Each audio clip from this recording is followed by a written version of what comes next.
ఇగో ఈయనేమంటుండు, కంచగచ్చిబౌలి భూ కుంభకోణాన్ని 48 గంటల్లో బయట పెడతా. దేనికి డెడ్ లైన్? దేనికి డెడ్ లైన్? మాట్లాడుకోవడానికా? డెడ్ లైన్ దేనికి? బయట పెట్టాలనుకుంటే బయట పెట్టు.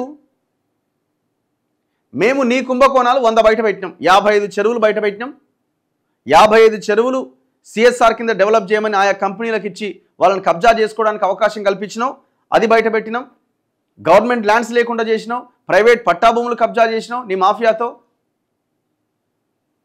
ఈ వ్యవహారంలో కాంగ్రెస్ నేతలతో పాటు బీజేపీ ఎంపీ, బీజేపీ కాంగ్రెస్ ఉమ్మడి ముఖ్యమంత్రి రేవంత్ రెడ్డి ఢిల్లీ చెప్పు చేతల్లో ఆ జాతీయ పార్టీలు, ఏఐ అంటే Anumula intelligence, BRS working president KTR.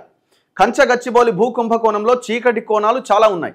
400 ఎకరాలు, దాని వెనుక వేల కోట్ల భాగోతాన్ని 48 గంటల్లో బయట పెడతా. ఈ వ్యవహారంలో కాంగ్రెస్ నేతలే కాకుండా ఒక బీజేపీ ఎంపీ కూడా ఉన్నారు.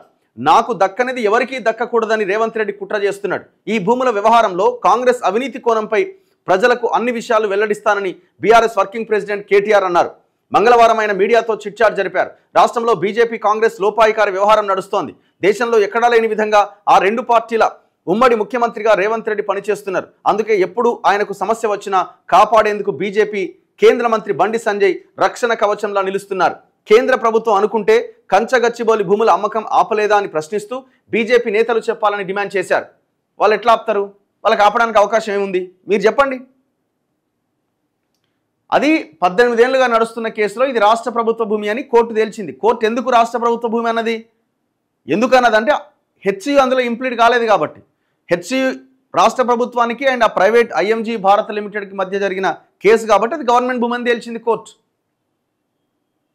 ఒకవేళ అది హెచ్సియు ఇంప్లీడ్ అయ్యి ఇది మా భూమి, గతంలో ఇందిరాగాంధీ ఇచ్చింది, ఆ గెజిట్ ఏమైంది అని క్వశ్చన్ చేసి అడిగి ఉంటే అది హెచ్సియు అని చెప్పేదేమో. అప్పుడు అది కేంద్రం పరిధిలోకి వస్తుంది.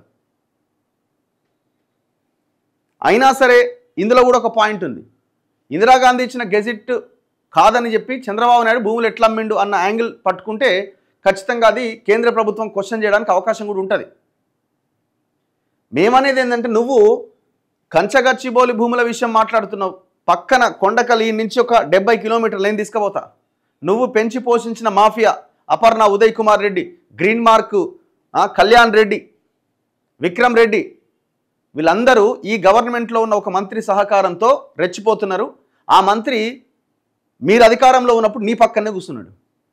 సీలింగ్ భూములని ఎప్పుడో దొరలు ప్రభుత్వానికి ఇచ్చిన భూములని ఆ ప్రభుత్వం ప్రజలకు ఇస్తే మళ్ళీ ఆ గిరిజనుల దగ్గర నుంచి బెదిరించి లాక్కొని ఆ విక్రమ్ రెడ్డి అనే దొర మీ అందరికీ పంచిపెట్టిండు. నీ బినామీలకు ఉన్నది అక్కడ భూమి, పొంగులేటి కుటుంబ సభ్యులకు ఉన్నది భూమి అక్కడ. ఇది 400 ఎకరాలే, అది 600 ఎకరాలు. ఒకటే స్ట్రెచ్ 600 ఎకరాలు. అది ఆడ 88 రోజులుగా రిలే దీక్షలు జరుగుతున్నాయి. ఎందుకు పోతలే వాడికి? 55 చెరువుల సంగతి ఏంది చెప్పు. నార్సింగి 2 అనే చెరువు నువ్వు అధికారంలో ఉన్నప్పుడు నీ సహకారంతో ఒకే రోజు 3 రిజిస్ట్రేషన్లు అయినాయి. ఎట్లయితాయి చెప్పు, ఆన్సర్ చెప్పు. ఒకే రోజు గంటల వ్యవధిలో 3 రిజిస్ట్రేషన్లు అయినాయి. నా పేరు, నా నుంచి మీకు, మీ నుంచి ఇంకొక ఆయనకి 3 రిజిస్ట్రేషన్లు ఒకే రోజు అయితాయా? ఎవడు అడగాల? నువ్వు చెప్పాల సమాధానం. ఇప్పుడు నిన్నేమంటుండు? పొంగులేటి శ్రీనివాసరెడ్డి ఏదో బాంబు పేలుస్తానంటే బాంబు తుస్సుమన్నది అంటుండు. మరి రేవంత్ రెడ్డి కొంచెమన్నా ఉండాలి కదా. నీ పొలిటికల్ బాంబు తుస్సుమన్నదని అంటున్నప్పుడు మీకు ఉండాలి కదా కొంచెమైనా. ఆయన సవాల్ చేస్తున్నాడు మిమ్మల్ని, నన్ను దమ్ముంటే నా లెక్క తేల్చండి అని. మీ లెక్క తేలుస్తా అంటున్నాడు. అయినా మీకు సిగ్గులేదా? అందుకే మేమంటున్నాం, మీ లెక్కలు మీరు తేల్చండి, బయట పెట్టండి, ఒకరిదొకరు బయట పెట్టుకోండి. ఈయన కంచగచ్చిబౌలి భూముల గురించి మాట్లాడుతున్నాడు. నియోపోలిస్లో మైహోం రామేశ్వరరావుకి భూమి రాలే, రాజపుష్పకు భూమి రాలే, శ్రీ చైతన్య కాలేజ్ వాళ్ళకి ఎకరా భూమి రాలే. ఎవరిల్లంతా ఒక్కసారి పోదాంపా నియోపోలిస్కి. పర్యావరణాన్ని, ప్రకృతిని మొత్తం విధ్వంసం చేసిరు కదా. కొండలు గుట్టలు మొత్తం తొలిచేసి రోడ్లు వేసిరు కదా. ఇట్లా ఎన్ని చేసిరు తెలంగాణలో?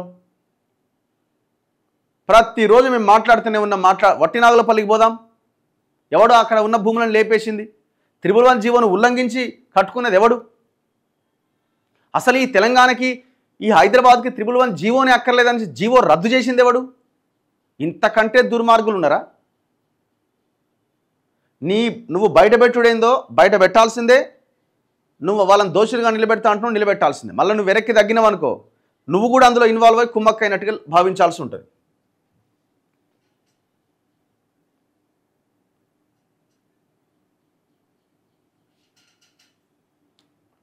రేవంత్ అసమర్థత వల్లే మీనాక్షి సమీక్షలు. నీకెందుకు అలా పార్టీ గురించి? నీ పార్టీని నువ్వు చూసుకోరాదు?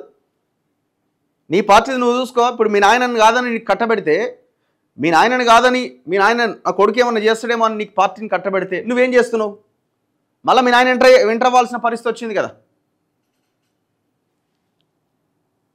సో ఇట్లా ఈయన ఏం బయట పెడతాడు ఏందన్నది చూద్దాం.